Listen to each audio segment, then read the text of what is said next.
Hey, what's up? This is Abysmal Hymns, and I am Wilsfer, and I have Reza Mills with me again. And as promised, we're going over the top five songs by Alice Cooper, who is probably been one of my all-time favorite artists growing up. He's kind of right there, just under David Bowie and Ozzy. And one of the reasons being is obviously he has a huge catalog of stuff. I mean, I remember the first album I got by him was greatest hits, which was like the first, what I call the first four albums, because it's the first four known Alice Cooper albums. It's not like the first two he did with Frank Zappa, but Yeah, um, and then from there, because I was already into Kiss, but Alice Cooper kind of brought the theatrical thing that Kiss was doing or had just marketed when Alice Cooper had actually come before them and was dressing up and using makeup before Kiss. Um, Even I think when Kiss was Wicked Lester. And there was a lot more musical depth. Although as a kid, I loved Kiss, so I will always stand up for Kiss. But um, yeah, I mean that the Alice Cooper band bordered on being prog rock. They were so good. And I mean, he's been pretty consistent with a career like he's had. Um, I'm not going to pretend that he is not out to make money and has not is a definitely a showman, and so that has played into some showbiz for him, which sometimes, it's easy to get distracted, particularly when you're an alcoholic and or getting sober. That can kind of flip the script on people. sure. Um, I remember once I went to a panel that he did at this convention called Dragon Con, and he said there were three albums that he did not remember making. And I think one of those is on my list. And so yeah, so we'll have a lot to talk about. What's your thoughts on him? On Alice, yeah. So basically, I have to be brutally honest. I haven't really properly dug into his entire catalogue, and there's a couple of reasons for that. One is time, of course, but the other is that yeah. I mean, I'm sure you're not going to be shocked to know that there's a certain period of his catalogue that I can't stand, which of course is when he went into the more of the metal thing from what's that album called? Is it Constrictor? Is Right. that the one? And then he got a bit cheesy for me. I mean, of course, he's always been over the top. I mean, but I don't know. It got too 80s and too cocaine fueled, rather ironically, considering he gave up the stuff. And yeah, it just went into a direction that wasn't really my cup of tea. But obviously, the original incarnation, I'm a huge fan of. Um, I haven't chosen anything from the late 70s or early 80s, even though I don't mind those records. So mine are probably quite predictable, at least in terms of the albums that the songs I've chosen are from. But yeah, definitely a huge influence on a lot of people that I love. I mean, I'll be mentioning that in one of the tracks that I'll be featuring. And yeah, kind of up there. He's from Detroit, up there with the MC5 and the Stooges, maybe Ted Nugent to a degree. And yeah, just proto punk, influenced John Lydon of all people, later Johnny Rotten of the Sex Pistols.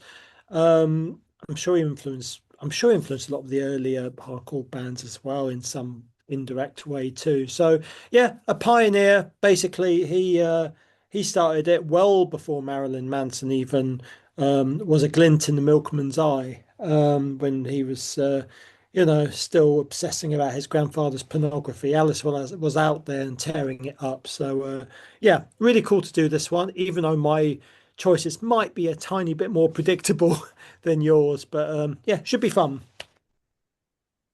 Yeah, I mean, we'll get to it, but I'm a sucker for people's weird phases, so yeah, let's check it out. How about you get us started? All right. So you mentioned I actually touched upon the two albums with Zappa, and I'm going to be playing one of the tracks that's well going to be featured. I think it was on his label, wasn't it? So the album is called Easy Action, which was on the Straight label. I think that was Zappa's one. I can't remember, but yeah, great album. It's definitely a step up from the very psych Beatlesy debut, "Pretty's for You," which I do like, but it's very, very different, incredibly different. In fact, a bit weird in all kind of bit Pink Floydy in some ways. But yeah, Easy Action. Definitely saw him move into the harder rock that he'd been known for. Still some tinges of psych and acid rock. And the track I've gone for on this album is the wonderful opener, Mr. and Misdemeanor. It really, I think this is the band as we know them, and it definitely has that sort of that creepiness that Alice does so well. There's none of the hippy dippy 60s vibe here. This is definitely sees them moving in a different direction. So yeah, that's my number one choice. Mr. and Misdemeanor from the album Easy Action. Yeah, I mean, I definitely agree with that one. Easy Action is the album that kind of bridges that experimental art rock he was doing with Zappa into which, I think a lot of that was he wanted to stand out in the Detroit scene. Mm, Um, because compared to the MC5 and the Stooges, he was pretty weird. yes. Oh yeah. So, and less punk. But probably Um, still records to be fair. right, right, right. And so, yeah, it definitely crosses over. That song's a good example of what would become the classic Alex Cooper sound. And yeah, I mean, I don't have any complaints with it. I remember so these first two albums, Pretty's for You and Easy Action, were out of print for a while. Yeah. And I think it was Ryko put them back into pressing. Hmm. And I didn't get them until I was in high school. So I knew that they were out there. It was just like the holy grail. If you could find them, and I remember only buying things on cassette as a kid. Yeah. So, if you could find them, then that was like a gold mine. So anytime you could find and even some of like the things like Lace and Whiskey, those types of albums were hard to find by Alice Cooper at one point in time. Yeah. So when I finally found them, I was like, "What the hell is going on here?" When I got Pretties for You, because Sure. I thought I wanted something more like Billion Dollar Babies, but you know, that's how it goes. Yeah. Yeah, absolutely. Yeah, great couple of records. So I was sort of toying with Pretties for You, but in the end I didn't. But yeah, people should still check that out. It's more of a novelty, really, but it's Right. Yeah. fun record. So And I agree with the Pink Floyd thing. It definitely, I can hear that in those. for sure. Cool. Cool. So I am gonna skip over that period and go right into Love It to Death, Hmm. which is the first actual album I bought by him. Yeah. And one thing about Alice Cooper that I guess that attracted me to him. So the first time I ever became aware of who he was on the Muppet Show, the episode he did with Vincent Price, and I was like a little kid, so I was like, oh my God. Mm. So the first album I got was, like I said, the greatest hits. Then I got this one, and so there's definitely like a horror element to what he does, and this song kind of epitomizes that, as in it's actually named after the actor who plays Renfield in the original Dracula, and it's the Ballad of Dwight Fry, which is Yep. super theatrical, very dynamic song, and also pretty dark. Like the minor key phrases that he uses, for me, kind of after the Doors puts Alice Cooper and like alongside David Bowie is kind of like one of the biggest influences in like goth. Yeah. So so yeah, and it's it gets heavier. I wouldn't call it metal, but like, when it builds up into the See My Lonely Life Unfold part, it's pretty powerful. Oh yeah, yeah, I can hear it now. As soon as you said that line, I kind of got reminded of of that number. Yeah, great. Yeah, that's a classic tune. And I suppose if Easy Action gave you a flavor of what was to come, Love It to Death, I mean, even the album title alone, I mean, that would be like, yeah, he's fully arrived. Well, I should say, the Alice Cooper Band, to be fair, have officially arrived. And yeah, I can imagine. I mean, so many classics on that one, and definitely a very, very good, uh, really sort of foreshadowing of the true shock rock that was to come later on. So yeah, cool choice. Right, and his whole thing, like this was before he kind of took on the classic look. Like they were still wearing like women's clothing. Yeah. Which I mean, I guess David by 71, David Bowie was too. Um, but it was definitely ahead of its time. Yeah. Sure. Absolutely. Yeah. Can't fault that. Definitely ahead of his time. Yeah. And in fact, it's quite weird that so many people were so in England were so outraged by him and all the shock tactics. And I remember Alice saying, "You ever see Macbeth? Ever see Hamlet? A lot of blood in there. I don't swear. What's the big deal? And he had a point. It was no more horrifying than, a Shakespeare play, really. And quite tame by today's comparisons, but especially tame to people like Wasp, who were I mean, I'm sure you have a soft spot for them, but I mean, absolutely ridiculous band in terms of their presentation and what they sang about. So yeah, it definitely sounds very tame by comparison to today's standards. Yeah, and like Wasp and even King Diamond, Yep. Yep. they took what he did and amped it up in different directions, Mm, for yeah, sure. absolutely. All right, what you got next? All right, so I was kind of toying between two tracks from this album. I've decided to go for Halo of Flies. I think there's a later band called Halo of Flies who were on AMREP, who got their name from this song. But yeah, Halo Flies, it's kind of a really weird proggy number. It's quite long from what I remember. Well, quite long. Yeah, I've just seen the length. It's 8 minutes 21. So, and there is some psych elements there too. Um, and just a really interesting track. I mean, I'm just reading some descriptions here. And it proved that the band could perform even King Crimson like type songs, had a lot of different elements to it. And I definitely recommend checking out Jello Biafra and the Melvins' interpretation of the track too. So yeah, very interesting track, incredibly long. You don't necessarily associate Alice Cooper with prog, and I don't like prog for the most part, but this is it done well, and just shows that this was a band with more strings to their bows rather than just hard rock and I don't know psych. They had another element to them. So yeah, I'd definitely say Hello Flies is my next choice from the Killer record. I was originally gonna pick that because my next one is from Killer as well. One thing about this album that I think is worth mentioning is Love It to Death came out in March. Killer Yeah, came out in November. So that yeah, means between touring to support Love It to Death, they knocked this album out pretty quick. I mean, I would imagine it was done in the span of a couple months. yeah. And to think that they like threw and were so tight that they just could like throw these types of compositions together is pretty impressive.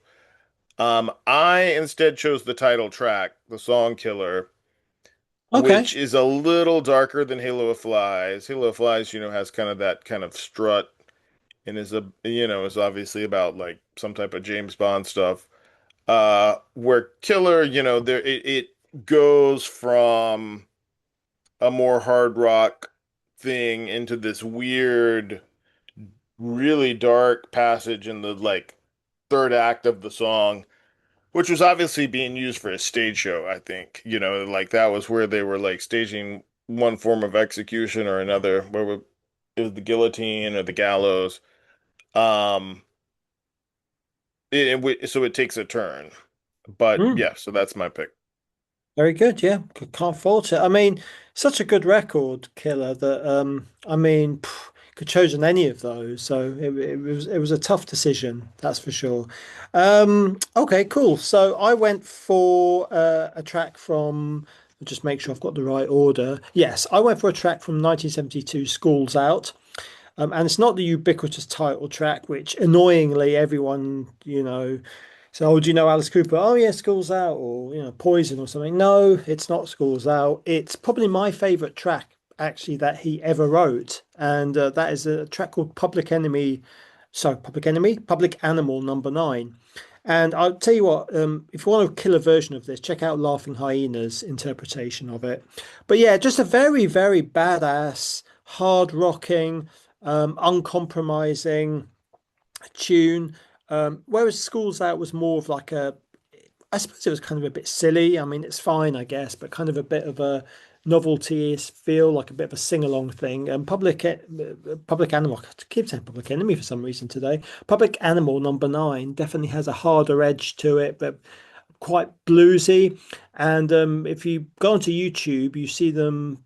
I think it's called Beat Club, a German program from the 70s called Beat Club that the MC5 appeared on. Well, Alice Cooper band appears on that, and they do an absolutely ripping version of this. So yeah, definitely a harder edge to it. And I think it's one of the deeper cuts from what was a pretty successful record. So yeah, that's my next choice. Public Animal number nine. Yeah, it definitely stands out because, a chunk of that album is dedicated to that kind of West Side Story Yeah, type thing that's going on. of course. And it's less of an anthem than School's Out. Yeah, It is almost a punk song, it is. really. And you can Because it see has so why. much grit and aggression to it. And you can And see when you hear John Brannon from Laughing Hyenas ripping out that vocal, it's just like, wow, this really is just a great song all out. I mean, I love Laughing Hyenas and Brannon anyway, but the fact that they do such a killer cover and then the original is just as good as that cover just shows you what a well-written number it really is. yeah, for sure. For sure. No doubt. Cool. Awesome. Well, I am going to skip ahead to what I guess technically is his solo career, Mm. which started in 1975. And I'm going to go with the Welcome to My Nightmare album and the song Devil's Food, Hmm. which is darker, heavier, more aggressive than some of like the title track I like, but when you listen to it now, it's like almost disco. It gets so funky with the bass line. Sure. And there was a much more showy element to it. Whether this kind of harkens back is like, I think that here he's starting to get into actual heavy metal. Mm. Um, which was still a 1975, there weren't a lot of bands doing metal. I could probably name them on two hands. Fabulous. Um, so yeah, so that's my pick. Cool. Yeah, nice one. Uh, that's a great record.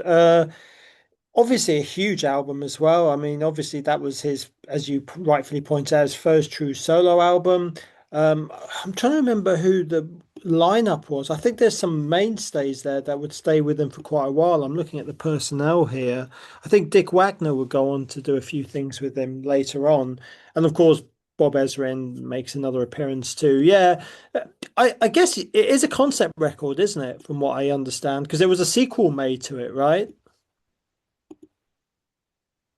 Is that? Yeah, pretty recently, the Yeah. sequel. And it's funny because when you look, like I'm looking over the credits too, and Oh, it had totally slipped my mind that it's Tony Levin playing bass on the song Welcome to My Nightmare.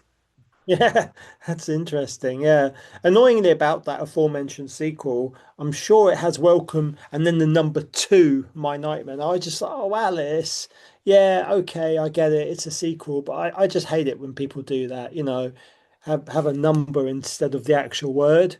Um, Right, right. it's I just could like see people that. who have like, who use the letter Z instead of the letter S to signify something that's plural. I just like, oh no, just makes me cringe a little bit. But that's just a personal bugbear. It's not Alice's fault, obviously. Right, yeah, and who knows? It could have been his management saying, kids love it when they do that. Trying to be relevant. Yeah, Right. no, yeah, good record. I think well, more about which later. So, cool. Okay, so my next choice, it's an album that it was the last record for the Alice Cooper band. It's an album called Muscle of Love, and oh dear, it's patchy. It's not their best record. You can definitely tell that there was some internal friction, maybe. I don't know what it was, but it was. I'm not sure if Alice was overly happy with it.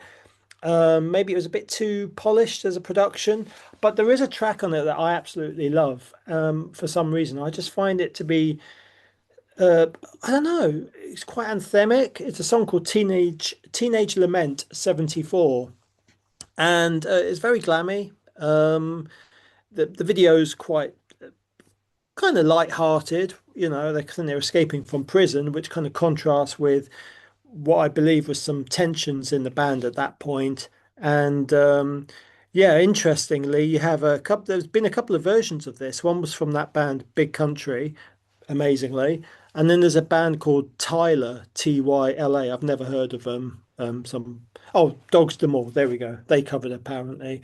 Um, so yeah, I wish someone decent would cover it. But yeah, just definitely a very melodic, quite a catchy, a bit of an earworm, I think. When I think Alice Cooper, I usually have that track going in my head.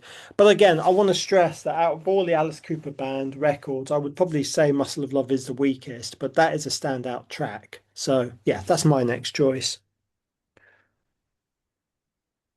Right, yeah. So I don't mind this album. I mean, I get what you're saying. If Yeah, if I had to pick a favorite song from it, it'd probably be Hard Hearted Alice, just because I think that he sings the best on it. sure. But yeah, I think this song was on that greatest hits I had as a kid. Yeah, So it was definitely played relentlessly because, when you're 8 years old, you just kind of wear an album out. sure. So yeah. So I agree. Yeah, it's a good song from that time period for sure. Yeah, man. Absolutely. Yeah, you can't beat it. As I say, it's just again, I want to stress that I don't think Mountain Must Love Love is terrible. I just don't find it particularly memorable. I find it, I listen, one of those records that I'll listen to, and I'm like, apart from that song, I'm like, what did I just listen to? Nothing necessarily stands out in quite the same way as the previous records. But if you're a completist like me, you'll still pick it up. So, Right. Okay. Well, I am going to I guess lead us off into the 80s. So this is actually the third Alice Cooper album I bought Mhm. as a child, so it stuck with me.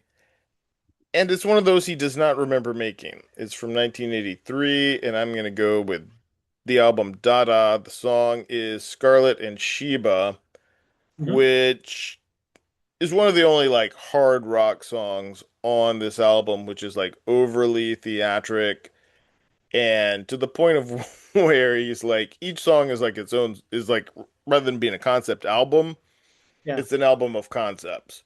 So perhaps that feeds into the whole Dada element of it, where he's patching together things within things. Um, but I like the song, and it's stuck with me over the years. So there Yeah. you Yeah, I have to be honest, I'm not overly familiar with this period. I know that, as you pointed out, it's one of the albums that he can't remember making because he was in not such a great way with substance abuse and different things like that.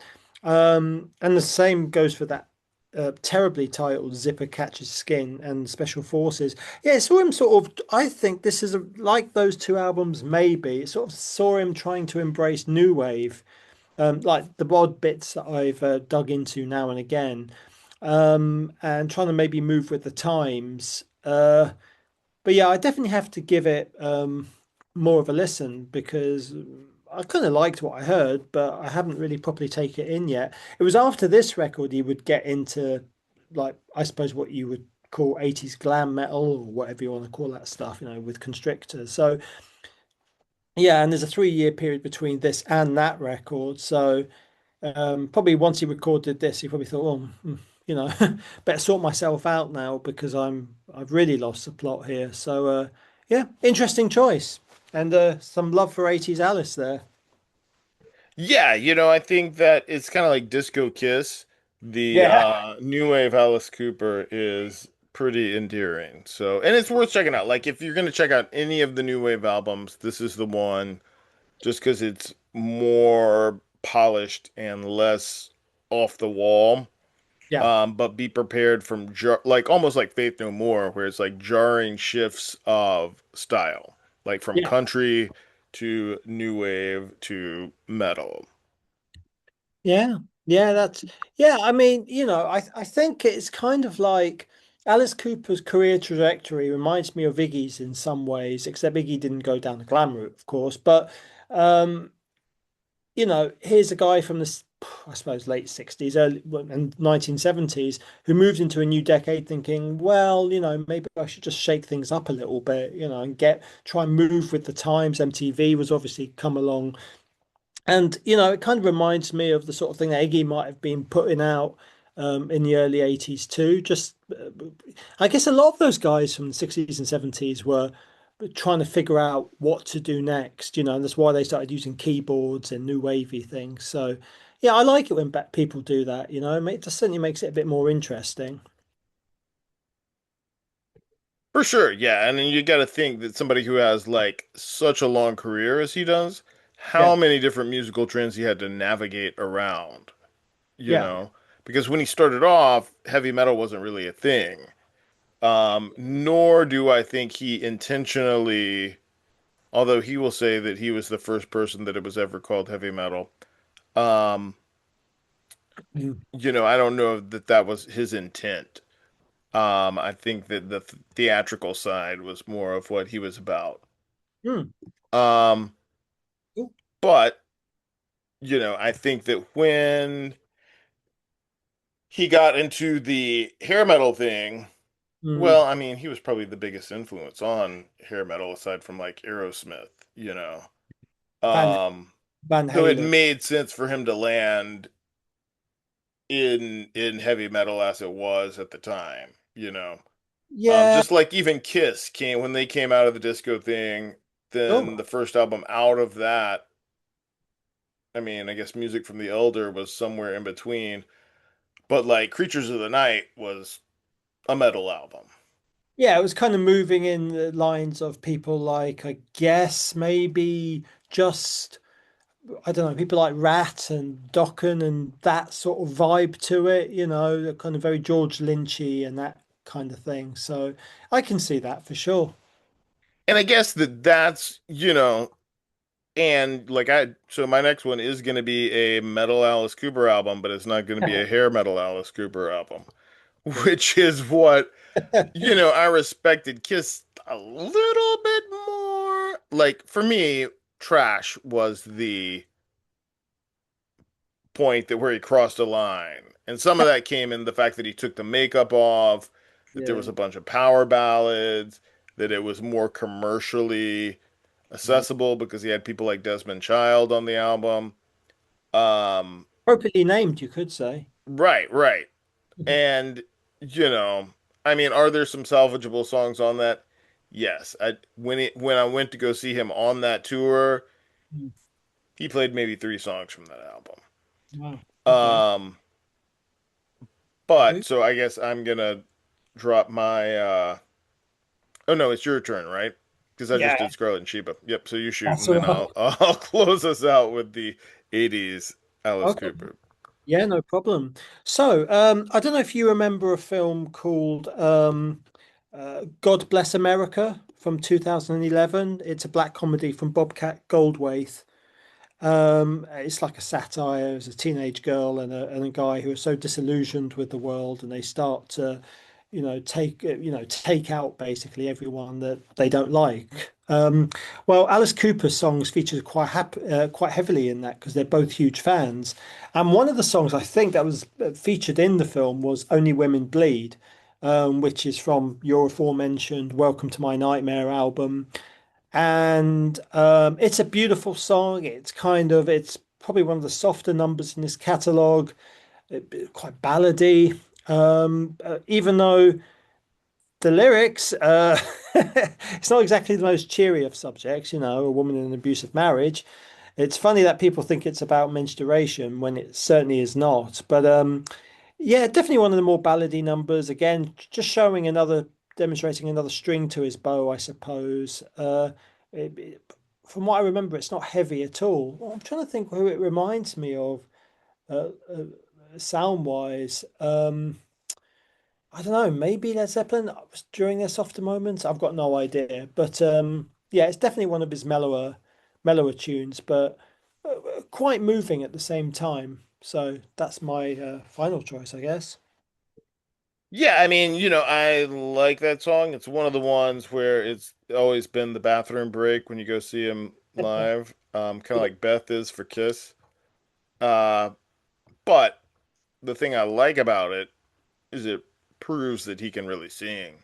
And I think yeah. that that's a quality that's often overlooked with Alice because, his theatrics kind of overshadow the fact that when he wants to, he can get out of that kind of voice that he influenced David Mustaine to use, Hmm. that kind of really gritty, almost talking through things, and really sing. He has a, Yeah, a wider range than people give him credit for. Like on a song like Desperado, he drops down pretty low. yeah. Um, and then he can go into a falsetto when needed. So yeah, Thankfully, that's more than most singers making albums today do. absolutely, and thankfully, unlike Dave Mustaine, he never came up with anything as ridiculous as "Hello Me, Meet the Real Me" that with that daft video. So Alice Cooper, although over the top, he never quite did the song as ludicrous as He that. was a better lyricist. Oh, Yeah. absolutely.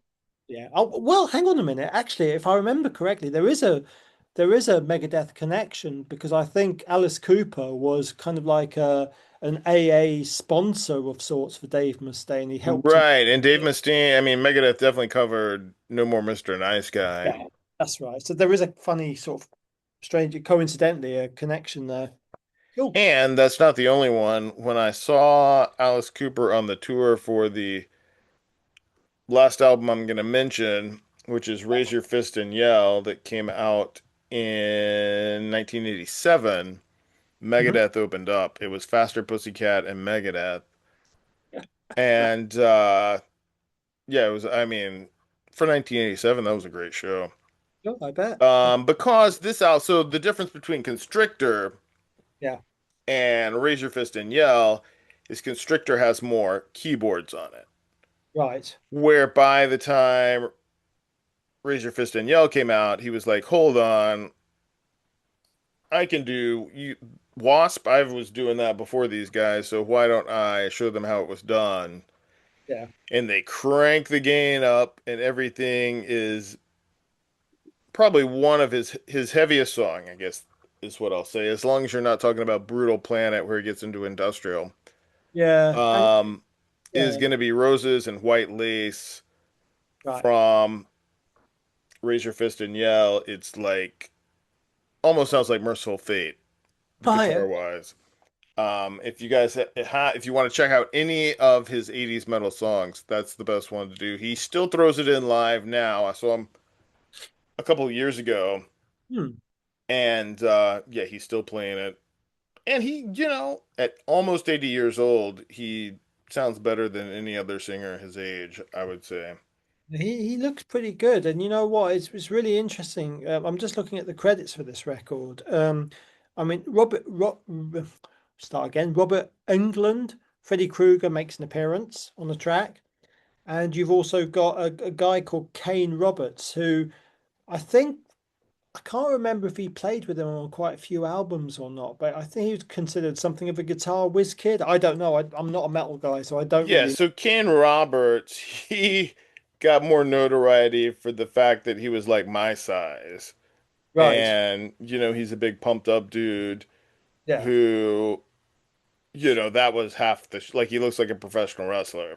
Right. I don't think he maintained that bulk forever. I think he went on to also play with like Lita Ford maybe, Right. or did that kind of circuit. I know Kane Roberts put out a solo album, and he also had on, I think it was on this tour too. I saw him on both Constrictor and Raise Your Fist and Yell. Hmm. But he also had a guitar that was a gun that would shoot out the speakers. Yeah. So yeah, I mean that tour was super theatric, which, when I was like 13, Sure. so it was like that was everything I wanted. Winger also played on that album, and the drummer Ken Mary was a big session guy who played for a lot of 80s metal bands, Oh, like Chastain and stuff like that. I'm trying to think who Paul Taylor. I think most of the guys went on to Winger. Um, yes. but yeah, which is surprising because like, Winger sounds like just radio pussy hair metal shit. And this this album was like not far off from Megadeth. So it was almost in a thrash direction. Oh, that's interesting. Well, fair enough. Yeah, absolutely. So yeah, so I mean this is the album to check out. It's also there was the song Prince of Darkness on this album, which was featured in the movie Prince of Darkness that Alice Cooper was also in. Mhm. Um, and yeah, so there you go. Fair If enough. you have any questions about 80s Alice Cooper, then this is the one to go with. I tend to try to forget that like granted, Hey Stupid was better than Trash. Trash is just so god awful. Yes. Yeah. Well, I have to take your word for that, mate. But Yeah, I mean I would say Cold Lake is better than Trash. that's yeah. At least there's the odd moment of respectability in there. Odd moment of heaviness, an odd moment of darkness. Trash is just absolute pants. Really, it's a terrible album. Yeah, I hate it. Particularly bad record. I probably shifted loads of records, but at what cost? Right, yeah, and I think it kind of divided the lines of what is, cock rock versus hair metal. Like, because there were some of those bands that were lumped in that were still playing metal. Yeah. Like, I mean, I guess Wasp would be one. LA Guns, I thought was, kind of underrated from that period. Hmm. Faster Pussycat was, they weren't metal, but they were legit, like, sleazy kind of Rolling Stones bluesy punk, like kind of like what Guns N' Roses wanted to be. Yeah. Sure. Um, they probably had the same Coke dealer as Guns N' Roses. It's likely. But Cool, yeah, man. so there you go. Alice Cooper has a huge freaking catalog that it has influenced all types of bands. Check it out. I think next week we had talked about some other things and we kind of brought it up, so it would be a good transitional point. Would be to go with Iggy Pop. And so we'll go with both the Stooges and his solo career, I think is a fair point of reference to use for him. Sounds good to me, man. And so, there'll probably be some new wave Iggy Pop on my list, but Always that's all right too. good.